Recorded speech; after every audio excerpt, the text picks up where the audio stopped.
சுபிக்ஷாவும் விக்ரமும் இப்போ பேசிகிட்டு இருக்காங்க. அப்போ சுபிக்ஷா வந்து விக்ரமை கூப்பிட்டு முதல்ல பீட் பாக்ஸிங் பண்ணுறாங்க சுபிக்ஷா. அப்புறம் விக்ரமை கூப்பிட்டு கேட்குறாங்க, இந்த மாதிரி இந்த வாரம் கேப்டன் கிட்ட என்ன தப்பு சொல்லலாம், அவர் வந்து பார்வதிக்கு பாத்திரம் கழுவி கொடுத்தாருல, அதை பற்றி சொல்லணும் அப்படின்னு சொல்கிறாங்க. உடனே அதுக்கு விக்ரம் சொல்கிறாரு, இல்லை எனக்கு கையில் அலர்ஜின்னு கூட அவர் எனக்கு கூட ஹெல்ப் பண்ணியிருக்காரு, கவுண்டர் டாப் க்ளீன் பண்ணி கொடுத்துருக்காரு, கீழே இருந்த குப்பையை அள்ளுறதுக்கு ஹெல்ப் பண்ணியிருக்காரு அப்படின்னு சொன்னாங்க. நிஜமாவே கேட்குறதுக்கு ரொம்ப ஆச்சரியமாக இருந்துச்சு. ஏன்னா அமர்தேன் வந்து ஃபுல்லாக பாருக்கு தான் ஹெல்ப் பண்ணுறாருங்கிற மாதிரி நியூஸ் வெளியில் வந்துச்சு. பட் அவர் மற்றவங்களுக்கும் நிறைய ஹெல்ப் பண்ணியிருக்கார் போல இருக்குது.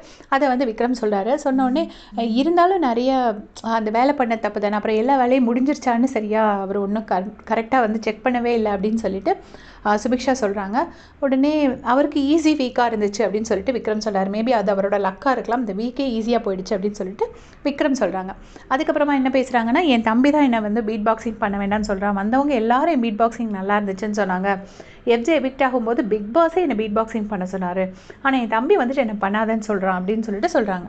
அப்புறமா பாரு பற்றி பேசுகிறாங்க. பாருவோட கேம் பிளே பற்றிலாம் வந்து விக்ரம் சொல்கிறாரு. சொல்லிவிட்டு திவ்யாவை பற்றி சொல்லும்போது, திவ்யாவை எனக்கு பிடிக்கும், பட் திவ்யா அப்படின்னா நல்லா பேசிகிட்டு இருப்பா, அவகிட்ட ஏதாவது தப்பு இருந்தால் நான் குறை சொல்லுவேன், சொன்ன உடனே அவள் என்கிட்ட உள்ள குறைய சொல்லுவா அப்படின்னு சொல்கிறாரு விக்ரம்.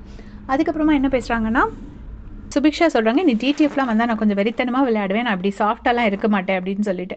உடனே அதுக்கு விக்ரம் சொல்கிறார், சாஃப்டாக இருக்கிறது என்ன பெரிய குத்தமா, அப்படி இருந்தாலும் நீ என்கிட்டலாம் நல்லா பச்சை பச்சையாக தான் கேட்டிருக்க, ஒன்றும் இது பண்ணிலாம் கேட்கவே இல்லையே அப்படின்னு சொல்லிட்டு அதை பற்றி பேசுகிறாங்க. அப்புறம் பாரு கிட்ட போயிட்டு சுபிக்ஷா ஏதோ காசிப் பண்ணியிருப்பாங்க போல இருக்குது விக்ரம் பற்றி, அதை நான் தப்பு பண்ணிட்டேன் அப்படின்னு சொல்லிட்டு சுபிக்ஷா சொல்லிட்டு இருக்காங்க. அதுக்கு விக்ரம் சொல்கிறாங்க, உனக்கு வேறு ஆளே கிடைக்கலையா, பாருக்கிட்ட போயா சொல்லுவேன் அப்படின்னு சொல்லிட்டு சொல்கிறாரு.